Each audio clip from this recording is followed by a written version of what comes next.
எல்லாருக்கும் வணக்கம். இன்னைக்கு நம்ம டெய்லி ஒரு சர்ஜரி டே 30 வாங்க வீடியோக்குள்ள போகலாம். இன்னைக்கு நம்ம எந்த சர்ஜரி பத்தி பார்க்க போறோம்னு பாத்தீங்கன்னா லேமினெக்டமி. சரி, ஃபர்ஸ்ட் லேமினானா என்னன்னு பார்க்கலாம். நம்மளோட ஸ்பைனோட ஒவ்வொரு போனையும் வந்து வெர்டிபிரா அப்படின்னு சொல்லுவோம். இந்த வெர்டிபிராக்கு பின்னாடி இருக்கிற ஒரு ஸ்மால் போனி ஸ்ட்ரக்சர் தான் வந்து லேமினா அப்படின்னு சொல்லுவாங்க. இந்த லேமினாவை ரிமூவ் பண்ற சர்ஜரிக்கு தான் லேமினெக்டமி. உங்களுக்கு ஒரு சிம்பிள் டெர்ம்ல சொல்றேன். நம்ம ஒரு டனல் இருக்கு, அந்த டனலுக்கு மேல உள்ள ஒரு ரூஃப் தான் வந்து இந்த லேமினா.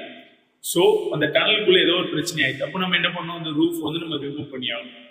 ஸோ சிம்பிளா சொல்லலாம், அதான் உங்க ஸ்பைனல் டனலுக்குள்ள அந்த நர்வ்ஸ் எல்லாம் வந்து கம்ப்ரஸ் ஆகுது. எதனால அப்படின்னு பார்த்தீங்கன்னா, மேபி டிஸ்க் பல்ஜா இருக்கலாம், இல்லைன்னா உள்ள பாடி ஓவர் க்ரோத்தா இருக்கலாம், வேற சில காரணங்கள் இருக்கு. ஸோ அப்படி ஆகும்போது என்ன ஆகுதுன்னு பார்த்தீங்கன்னா, நர்வ்ஸ் எல்லாம் வந்து கம்ப்ரஸ் பண்ணும். ஸோ அந்த டனலை வந்து நம்ம பைட் பண்றதுக்காக இந்த லேமினா வந்து ரிமூவ் பண்ணிடுறோம். இந்த சர்ஜரிக்கு பேர் தான் வந்து லேமினெக்டமி. ஸோ இந்த வீடியோ பார்த்ததுனால லேமினானா என்ன, லேமினெக்டமினா என்ன அப்படிங்கிற ஒரு பேசிக் ஐடியா வந்து எல்லாருக்கும் கிடைச்சிருக்கு அப்படின்னு நம்புறேன். நாளைக்கு இது போல ஒரு சர்ஜரி வீடியோவில் சந்திக்கலாம். பாய். இந்த வீடியோ பிடிச்சிருக்குன்னா கண்டிப்பாக லைக் பண்ணுங்க. நம்ம சேனலையும் மறக்காம சப்ஸ்கிரைப் பண்ணிடுங்க. உங்களுக்கு ஏதாவது சர்ஜரி பற்றி தெரியுன்னா கண்டிப்பாக கமெண்ட் பண்ணுங்க. அதை பற்றி நான் நாளைக்கு எக்ஸ்பிளைன் பண்ணுறேன். தேங்க்யூ.